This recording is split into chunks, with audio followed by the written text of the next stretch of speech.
नमस्कार। State bank of India mutual fund के द्वारा एक बैलेंस एडवांटेज फंड लॉन्च किया जा रहा है और इसका एनएफओ सब्सक्रिप्शन के लिए 12 अगस्त से 25 अगस्त तक खुला रहेगा। तो ये बैलेंस एडवांटेज फंड होते क्या हैं? एसबीआई का बैलेंस एडवांटेज फंड बाकी कंपनीज के बैलेंस एडवांटेज फंड से क्यों अलग है, किन तरीके के निवेशकों को इसमें निवेश करना चाहिए और इसका रिस्क वर्सेस रिवॉर्ड पैटर्न क्या है, आइए 10 मिनट के वीडियो के माध्यम से ये सब समझते हैं। मेरा नाम है doctor Kumar Gaurav. Nurturing wealth के प्लेटफॉर्म से एक मिशन चला रहा हूँ, educate, empower, collaborate.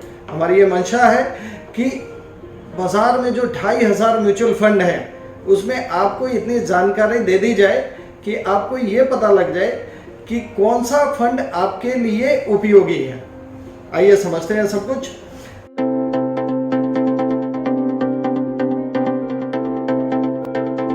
Balance advantage, ये बैलेंस का मतलब होता है संतुलन। तो संतुलन किसके बीच? देखिए, दो असेट क्लासेस होते हैं प्रीडोमिनेंटली, इक्विटी और डेट। तो इक्विटी और डेट का संतुलन होना जरूरी है और खाली संतुलन होना जरूरी नहीं है। ये बैलेंस के आगे जो एडवांटेज वर्ड जो जुड़ा है, तो ये संतुलन से आप कैसे फायदा उठा सकते हैं, कैसे अपॉर्चुनिटी ले सकते हैं, वो इस फंड का मतलब है बैलेंस एडवांटेज का। पहले भी आईसीआईसीआई, एक्सिस, एचडीएफसी सबके फंड चल रहे हैं। आपने हो सकता है आप लोगों में से कई लोगों ने इसमें निवेश भी किया हो, मगर इसमें एक बुनियादी अंतर है। वो सबसे बड़ा अंतर ये है कि इस फंड में इक्विटी का जो कंपोनेंट है उसको ज़ीरो किया जा सकता है। ज़ीरो कब हम करते हैं? आप देखिए, लास्ट ईयर कोरोना में जब अचानक से मार्केट धराशायी हो रहा था, जब मार्केट डाउन हो रहा था, तो एक पैनिक का माहौल था। एक ऐसी स्थिति थी कि ये पता नहीं लग पा रहा था कि ये मार्केट का रिवाइवल क्या है, ग्रोथ स्ट्रैटेजी क्या है।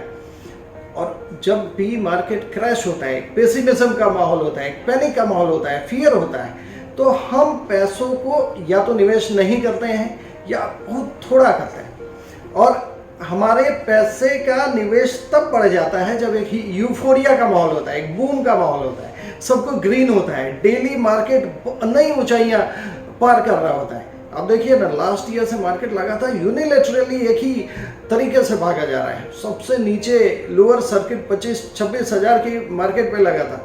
इसके बाद हमने सोचा 35 हज़ार की मार्केट महंगी हो गई है, अब निकलना चाहिए। फिर हमने सोचा 40 पे निकलना चाहिए, मार्केट 45 हो गई। हमने 45 पे सेलिंग कॉल लिया, 50 हो गई। सो कई बार हम सोचते ही रह जाते हैं और हमारी अपॉर्चुनिटी हमेशा निकल जाती है। ये इसी तरीके से है जैसे किसी ट्रैफिक के लाइट में हम खड़े हैं, हम एक कतार में होते हैं तो दूसरी कतार हमें चलती दिखती है, तो हम सोचते हैं दूसरी कतार में आ जाए। अब दूसरी में आते हैं तो पहली वाली चलने लगती है। तो ये जो इक्विटी है और जो डेट है, कौन सा समय है जब इक्विटी की वैल्यूएशन को देखते हुए आपको प्रॉफिट बुक करना चाहिए, आपको रिडीम करना चाहिए और आपको डेट में स्विच करना चाहिए। ये आपका लोकल जो एडवाइजर हैं, जो आपके सलाहकार हैं, इन चीज़ों का बखूबी ध्यान रखते हैं और इसको करते भी। मगर इसमें एक fundamentally there is a problem. Whenever we feel equity is over valued and we take a call to come out of that equity and put into debt, तो एक तो अगर साल भर के अंदर है तो एग्जिट लोड लगेगा, short term capital gain tax लगेगा। इसके बाद एक लोकल सलाहकार के लिए बहुत सारे लोगों का फंड मैनेज करने में कोई सिस्टम नहीं होती, और अगर होती भी है तो एक बैलेंस जरूर बनाना चाहिए कि कुछ पैसे हम अपने फाइनेंशियल एडवाइजर के मार्गदर्शन में करें और कुछ पैसे हम जो कंपनी के फंड मैनेजर्स हैं उनकी बुद्धिमत्ता पे, उनकी प्रूडेंस पे छोड़ दें। क्योंकि कोई भी कंपनी जब ऐसा डिसीजन लेती है कि कब कितना पोर्शन हमें इक्विटी में रखना है, कितना पोर्शन हमें डेट में रखना है, कब हमें इक्विटी को बिल्कुल ज़ीरो कर देना है, कब हमें डेट के ऊपर बढ़ाना है, तो एक सिस्टम होता है, एक पूरी रिसर्च की टीम होती है जो कि एनालिसिस करती है। और इस एनालिसिस के बड़े सारे पैरामीटर्स होते हैं। अमूमन हम लोग सोचते हैं एक वैल्यूएशन पैरामीटर है, तो मार्केट में जो पॉजिटिव सेंटीमेंट है इसके कारण भी वैल्यूएशन बढ़ता है। दो लोग हैं, फोमा और टीना, वो अभी मार्केट में प्ले कर रहे हैं। फोमा, फियर ऑफ मिसिंग आउट, सब लोग पैसे बना रहे हैं, हमारे दोस्त पैसे बना रहे हैं, तो हम मिस ना कर जाए अपॉर्चुनिटी। और TINA, there is no other alternative, market में और प्रॉपर्टी डाउन है, गोल्ड महंगा है, तो किधर पैसे बनाए, तो इस कारण भी पैसे बाजार में आ रहे हैं, बाजार में लिक्विडिटी काफ़ी ज़्यादा है, तो मार्केट तो अपने तरीके से भाग रहा है। मगर कैसे जज करें ये मार्केट कितना महंगा है और कैसे हम इसको डेट में स्विच करें? तो balance advantage funds give an answer to this anomaly of the market which we are facing right now. इसमें 3 स्टेप होते हैं। सबसे पहला स्टेप, इसमें फंड मैनेजर ये डिटरमिन करता है कि कितना पोर्शन हमें इक्विटी में रखना है और कितना पोर्शन हमें डेट में रखना है। और इसमें टैक्सेशन का बहुत बड़ा फायदा होता है। इक्विटी टैक्सेशन लगती है क्योंकि इक्विटी के साथ इक्विटी आर्बिट्राज जो कंपोनेंट है उसको भी ऐड किया गया है इस SBI बैलेंस एडवांटेज फंड में। इक्विटी आर्बिट्राज ये इक्विटी का कैटेगरी है मगर इसमें रिस्क नहीं होता। आर्बिट्राज कैटेगरी में जो इक्विटी के फ्लक्चुएशन का रिस्क है वो बिल्कुल ही नहीं होता। हम किसी सेपरेट वीडियो में इसकी चर्चा करेंगे।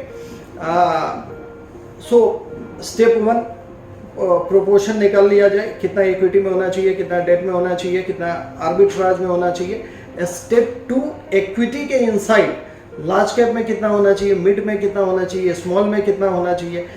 ये कैपिटलाइजेशन के हिसाब से कैटेगरी होती है। दूसरी कैटेगरी होती है वैल्यू कैटेगरी या ग्रोथ कैटेगरी या क्वालिटी कैटेगरी। तो ये सारी कैटेगरीज का एनालिसिस किया जाता है। इसके बाद हम कंपनीज का सिलेक्शन फंड मैनेजर करते हैं, जो इनकी पूरी टीम बनी होती है, रिसर्च टीम होती है कि ये पर्टिकुलर कंपनी की अर्निंग क्या है और भविष्य में क्या अर्निंग होने वाली है, इसका जो वाजिब मूल्य है जिसको फेयर प्राइस कहते हैं उससे कितना ज़्यादा ओवर वैल्यूड है। इन सब की एनालिसिस के बाद इक्विटी कंपोनेंट का निर्धारण किया जाता है। इसकी जो डेट कंपोनेंट है उसमें प्रीडोमिनेंटली AAA रेटेड जो गवर्नमेंट सिक्योरिटीज़ हैं उनको लिया गया है ताकि जो रिस्क प्रोफाइल है डेट का बिल्कुल ही नेग्लिजिबल हो जाए। तो इन सारी एनालिसिस के बाद ये जो बैलेंस एडवांटेज फंड है ये सुनिश्चित करता है कि हम मार्केट का जो ग्रोथ फेज है उसमें इक्विटी का फायदा तो उठाए मगर जो इक्विटी का डाउनसाइड रिस्क है, एक ग्रोथ के बाद जो करेक्शन की संभावना बनती है उसको भी प्रोटेक्ट कर पाए।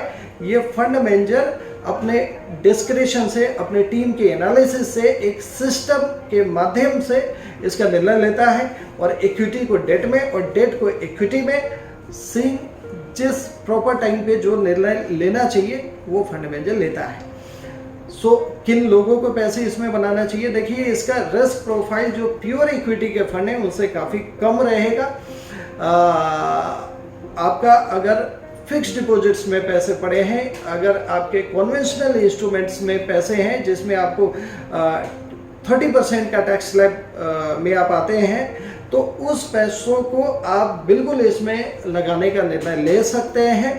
इसमें 3 साल का आपका टाइम फ्रेम होना चाहिए कि beyond 3 years only you should capitalize on the quality of this fund।